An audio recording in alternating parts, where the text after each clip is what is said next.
a recession does not equal a housing crisis. Let's talk about that.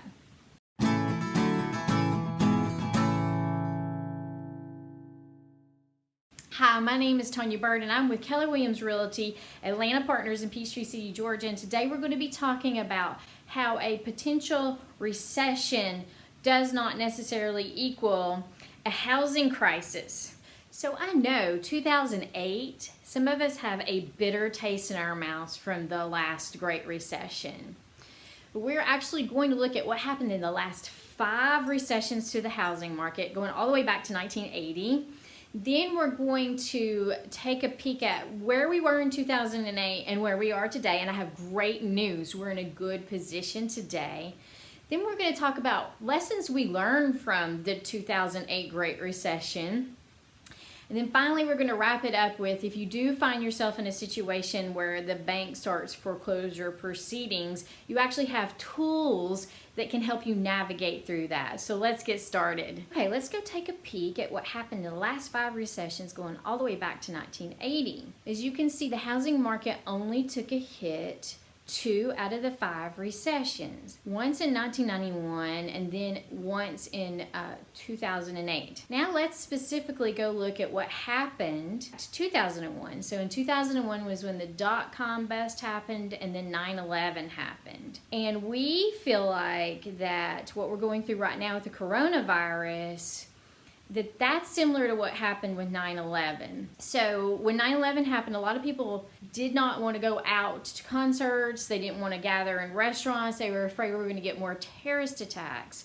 And that's kind of like what's happening now. We don't want to go out and mingle with people because we don't want to catch this nasty virus. And the same industries that got hit up around 2001 are the same industries that got hit up today, such as the leisure, travel, airlines, restaurants, concert venues. But as we saw with 9/11, people eventually recovered for that and started going back out, and we will also recover for this and start going back out too. So my next graph here shows that the S&P 500, which is the stock market, took a 45% hit during the dot-com and 9/11 crash. From 2000 all the way up to 2002, the annual home price nationwide actually appreciated. So now let's look at this chart that I have here on what happened in 2008 to the stock market versus the housing market. So in 2008, the S&P 500, so the stock market, actually dropped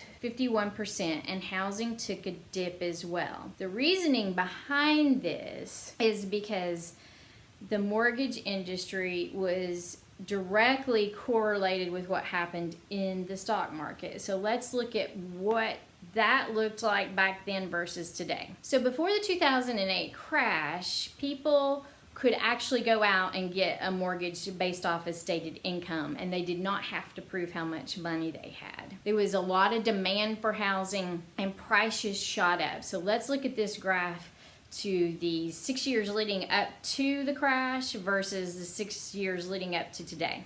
In 2000, all the way up to 2005, especially that 2004, 2005 area, home prices shot out of control.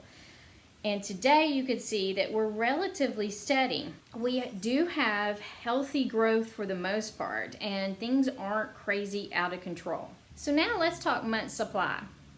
Month supply is one of those statistics that when you look at the number, it indicates that if you do not list another house, how long would it take for the rest of the housing inventory to be sold before you would go down to 0? At 6 months is typically a balanced market. In 2007, on average, the country had 8.2 months of supply.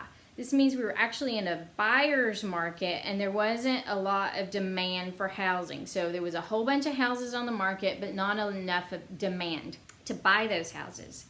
Today, we are at 3.1%, and that puts us into a seller's market, which means we're actually lacking in inventory and that there is a lot of demand out there to buy houses. So that puts us in a really good position to see prices continuing to increase over time when you're in a seller's market. Now let's take a peek at the mortgage industry during the 2008 crash and how we're not in that same situation today. Starting out in 2004, people were able to get all kinds of mortgages based off of stated income, not having to prove that they had that income. I mean, people could easily get mortgages without having to prove a lot of their financial stability. And so a lot of people got into houses that they couldn't afford, and it just got out of control. And that's what caused everything to crash was the mortgage industry. Coming around from 2008 all the way today, we've relatively stayed the same as far as not allowing people who can't afford to get a mortgage to get a mortgage. So that's a good thing. Now let's move on to lessons learned, because we learned a lot of lessons from 2008. This first chart I want to show you is how much we took out of our home equity cashed out. So what does that mean? That means that I have some home equity and I want to take a loan out so I can buy a car, or I want to take a loan out because I want to do renovations, or whatever you want to use the money for. Well, in 2005, 2006, and 2007, you total those years up, and we took over $824 billion out of our home equity. And we learned that lesson. Since 2017 through 19, we've only taken out $232 billion. So my point here is we're just not taking as much equity out of our home to do renovations, to pay off debt, or to buy a car with the equity in our home. And that's a good thing, because that means people have a lot more equity in their home today than they did before the crash in 2008. Our federal government learned some lessons too, because when we had the financial crisis and all of the foreclosures were happening and people were freaking out and losing their homes left and right, it took forever for our federal government to step in and tell the banks to slow your roll and let's help these people and let's start doing short sales. This time, the government's being very proactive. So the Federal Housing Administration, which is what FHA loans are run by, they have stopped any foreclosures or evictions for the next 60 days. And the Federal Housing Financing Agency, which runs Fannie Mae and Freddie Mac, which is what most of the conventional loans are written up on, those guidelines, they also are putting a 60-day foreclosure so that we can get through this event and then we can kind of get back to business and get things going.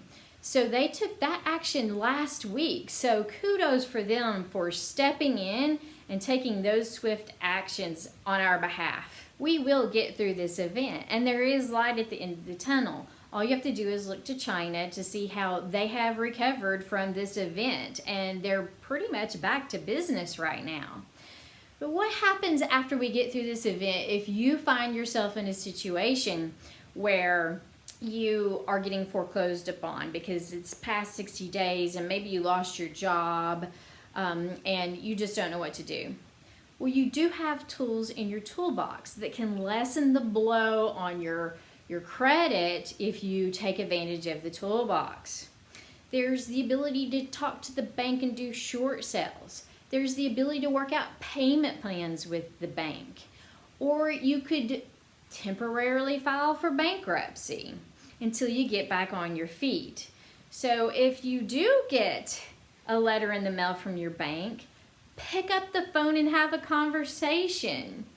And if you need help, somebody guiding you through the short sale process, reach out to a realtor like me who can help guide you through the process.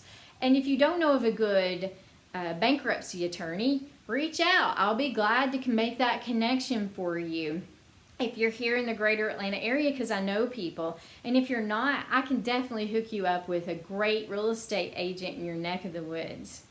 So I hope this eased some of your worries, because I know that we're inundated right now with negativity and worries, and I just don't want you to worry about this becoming a housing crisis thing, because it's just not. Anyways, I hope to see y'all later. If you have any questions, please leave comments below and I'll be glad to talk you through this. Bye. Thank you for watching this video. And please share with the world. Connect with me. Pop on over to Facebook and like my Facebook page. Follow me on Instagram. Subscribe to my YouTube channel and connect with me on LinkedIn. And if you would like to support me, send me your referrals. I love helping people with real estate.